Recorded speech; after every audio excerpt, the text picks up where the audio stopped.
some warmth. You see that there, no doubt, Monday into Tuesday with rising humidity along the way. And that's what we're going to tap into, or at least attempt to, next week with a couple of storm systems taking aim. The first one rolls through Christmas Eve with a rain and storm chance. That opportunity looks a little bit lower.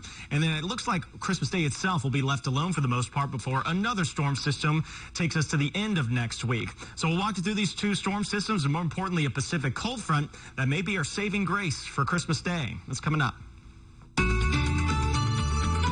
Last week on Open the Books, we discussed Austin's plan to build highway caps over Interstate 35. This week, we're taking a broader look at the Texas Department of Transportation's controversial plans for I-35 and how they'll impact the state's budget.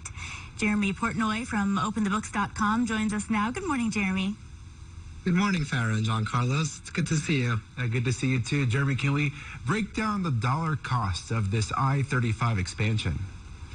Yeah, so the official name for this project is the I-35 Capital Express Project. They've broken it into three components. There's the north and the south component. Those each cost around $500 million. They're going to add a new driving lane, fix some bridges. Then the big part is the central project. That costs about $4.5 billion. They say they're willing to use even more money by taking from other projects if it's necessary. That's going to add 20 new miles of lanes, put in 14 driving bridges, 7 walking bridges. It's going to be a huge expansion. And most of the funding is coming from the Texas Department of Transportation, but how is this going to impact their budget? I mean, they'll still have a good amount of money left. They've got $100 billion set aside for road construction in the next 10 years. $2 billion of that is for Austin, not as much as some other cities like Dallas and Fort Worth, but it's a huge department. 20,000 people got a paycheck last year. The executive director, Mark Williams, he's making $345,000 a year. And then he's got 28 deputy directors, most of them making a similar amount as him. Well, there's also some local funding going into the I-35 project. How is that being raised? Yeah, so most of it's from the state. Some of it comes from what's called CAMPO. That's a transit partnership between Travis County, Williamson County, and 4 others. So that was created a while ago. They have their projects planned out all the way through 2045, about 1,000 different construction projects they want to work on.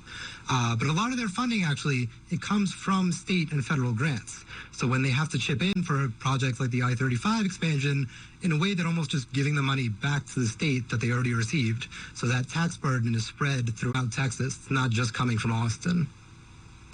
And are there any issues that could cause delays in this construction project?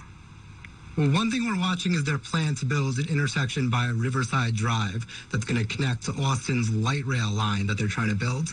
But we've talked about that before. They've been trying to build it for a while now. It still doesn't exist. They say the construction is going to start at 2027 at the earliest. And that's assuming they get all the legal battles out of the way. That's assuming they don't change the design plans again like they did this year. So that's something we're going to have to monitor. Yeah, I think we're all bracing for this I-35 project. It's going to take a lot of time and a lot of patience. Well, thank you for sharing that information with us, Jeremy. Thank you for chatting with us this morning. Yeah, of course. Thanks for having me. You can find all of Jeremy's reports at OpenTheBooks.com. And I have some tips for you if you are traveling through ABIA. Of course, you